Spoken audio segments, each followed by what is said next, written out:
everybody, I'm Jonathan Knight, and this is B-Movie Madness. The movie I'm going to check out today, well, I got a really cool one to talk about today. It's one I've been excited to watch ever since I saw the trailer for it, and then I learned that it was going to be the second release that Tony was doing with Bloodstream Comics. The first release being Slumber Party Murder Mania, which if you see my review, I really enjoyed that one. But if you don't know Bloodstream Comics, it's the horror label of Sparkle Comics, and they put out a whole bunch of horror comics, but most importantly for me, they put out the adaptation of Bone Hill Road, Todd Sheets' movie, and this is fucking awesome comic. It's going to be a two-part issue. Second part's not out yet, but I was so after I learned that he was doing another release with Bloodstream Comics, I'm like, I have to see this movie. It looks awesome. So Tony sent me along a copy to review. So I'm really excited to talk about the one, the only, the legendary, The Sadness. Hold that right. The Sadness. Now, what is The Sadness about? Well, The Sadness is about Sam and Jason are best buds who enjoy being DJs at their local college radio station. When their friend Becky witnesses the murder of her neighbor, Sam gets the bright idea to interview her on his show. Little do the duo know that the killer, known only as The Sadness, is tuned in. Now he is stalking the hallowed halls of the school, and there is no escape from his wrath. The Sadness is coming, and you better watch out because he will give an all-new meaning to the term dead air. Alrighty, I'm hooked already from that. Now, this one is actually directed by Matt Brassfield, who is the owner of Bloodstream Comics, and this is one of his movies he's made. He's also made, I believe he said, Werewolf Ohio 1 and 2, and a couple other movies. This is the first thing I've seen from him. I know Werewolf of Ohio because I remember the cover art when Warlock Home Video put that out. Warlock Home Video also originally released this one as well, but I don't ever remember seeing the cover art for it. Probably just went by me, but I was really, like I said, I was excited to check this out after I saw the trailer, knowing that it was associated with the same people who put out Slumber Party Murder Mania, who had involvement in that. And now, what did I think of The Sadness? Now, the first thing is, the one thing I really did like about it was the story. I thought the story of the radio station interviewing a witness to a murder, and then the killer who happens to be tuning in, goes to the college radio station to stalk the victims who, were talking about him on the radio. I thought that was actually an interesting concept. I don't remember it being done before. I'm not quite sure. It probably may have, like, after this, but it's escaping me right now.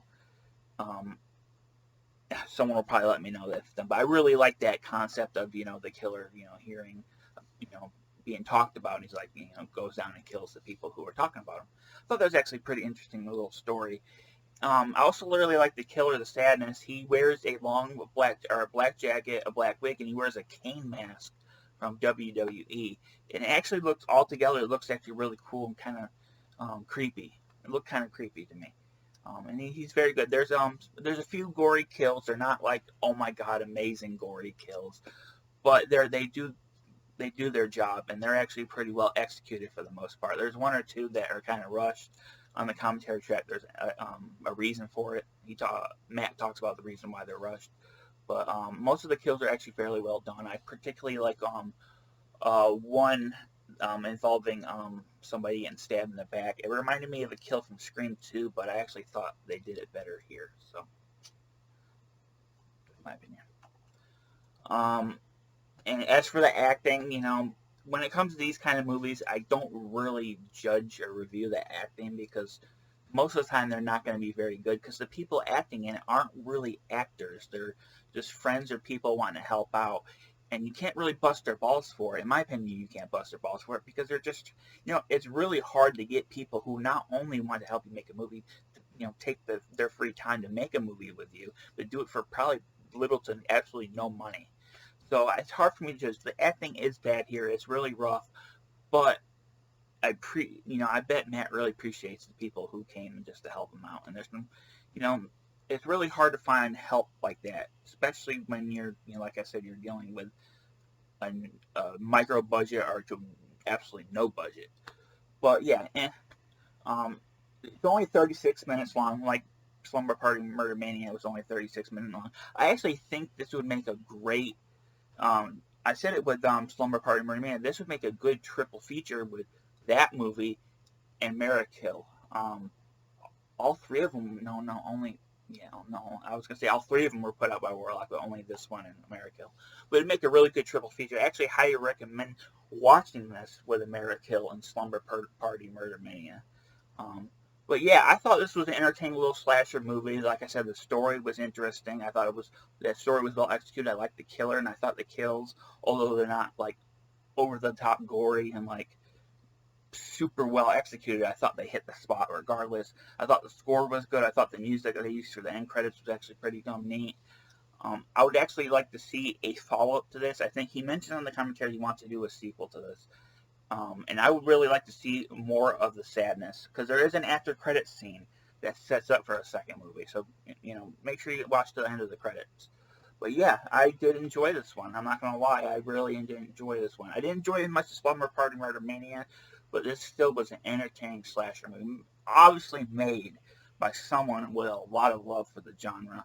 And the one thing I can say is thank you for entertaining me for 36 minutes. I always appreciate, no matter what, when someone tries to entertain me with something like this, regardless how I feel about it. I appreciate that. But I did enjoy this one, so I do recommend it. And like I said, check it out with Amerikill and Slumber Party Murder Mania. It's an awesome shot-on-video slasher triple feature. Now, what is the extras on this? First, there's an audio commentary by director Matt Brassfield. It's an interesting commentary track. It goes into the detail, the background of the movie, the actors in the movie, or the people that he cast in the movie, the history of the project, the history of his films in general. He talks about how this is not the first time he made something with the sadness in it. I'll be getting to that soon. There's a lot of great information on here about this production. If you're a fan of this, definitely listen to the commentary track. You can learn a lot about it, who's in it, about his filmmaking in general, how he started his comic book company. It's a really good track. The second special feature is clips from unfinished film Long Dead Winter. This is the first project that was started that featured the Sadness Killer. Unfortunately, it was never finished. There's about 3 minutes of footage here, and it's basically just the sadness, cleaning off some weapons, cleaning off a skull, etc. So it's only a few minutes. It was never finished. He talks about in detail what it was supposed to be about on the commentary, so definitely listen to it if you want to know what that project. It actually sounded really cool. Unfortunately, that it didn't get finished. There is a couple bonus shorts. There's The Mummy versus the Stalker. That's like a 3-minute short involving a mummy fighting off a stalker who's stalking this girl walking around. It's really nothing more to it than that. It's silly, or not silly. It's enjoyable enough 3 minutes. Other bonus short is The Hook. This one, although the execution was not very well done, I do appreciate the twist, the double twist at the end. I thought the double twist was really cool, so I forgive whatever problems I had with it. I thought the double twist was awesome. And the last bonus short is it's called Nightmare. And this one's hard to kind of grasp. It's just a series of images of a ventriloquist dummy, a doll, an old man, Halloween mask laying in a bed, a whole bunch of different filters. It's really hard to, and there's not really any people in it until like the last minute or so. It's about 8 minutes long, I believe. But I did like the vintage SOV look to it, and I thought the ventriloquist dummy and the baby doll was creepy. I find them creepy regardless, so if you have those in your movie, then I will, appreciate that. There's a vintage Matt Brassfield intro. This is an intro he might have done back when Warlock put it out. I'm not quite sure, but he talks about, he does intro for the movie. There's also the original release trailer that Matt Brassfield put together back when the movie was finished in 2006. Then there's SOVHorror.com Trailer Vault, which has the updated trailer that Tony did for the release, as well as trailers for Crimson Heather, Amerikill, Natasha Knight's Bar Blood, like a bunch of stuff. So make sure you check out the Trailer Vault. If you haven't seen anything else, it'll help you give you an idea what Tony puts out, because he puts a lot of hard work and love in this. And I love these releases so much. And all the awesome extras. Extras are hard to come by these days. A lot of studios don't put much. I was watching my Bill and Ted Face the Music Blu-ray, and I was incredibly disappointed that the special features were really just nothing. There was like a 40-minute Comic-Con thing and like a 1-2 minute little promo thing. So disappointing. So whenever, and it's surprising you see somebody who runs a small indie label put more effort into it than a big studio. It's crazy.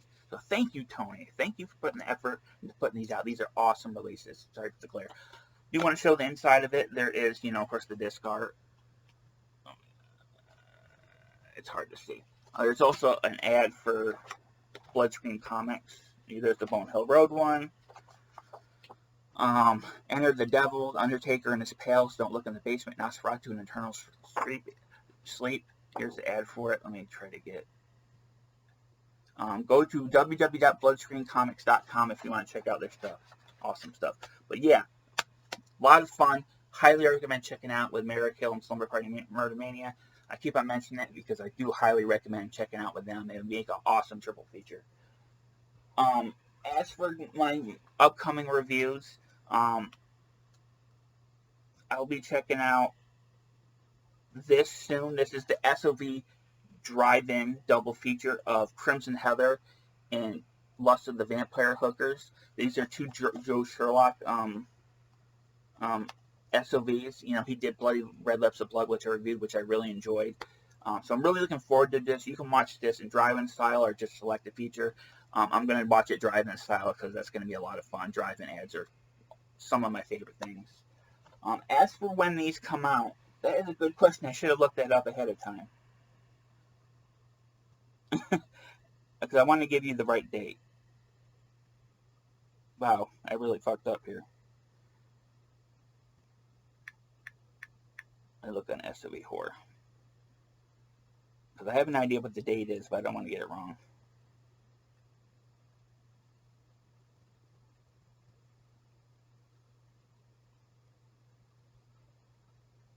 Come on. December 13th. I was thinking 13th or 12th. Both the Sadness and the SOV Drive-In double feature come out December 13th.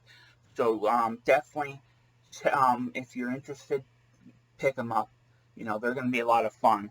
Because Tony's stuff, usually stuff he puts out is just fun. It's never boring. It's always fun.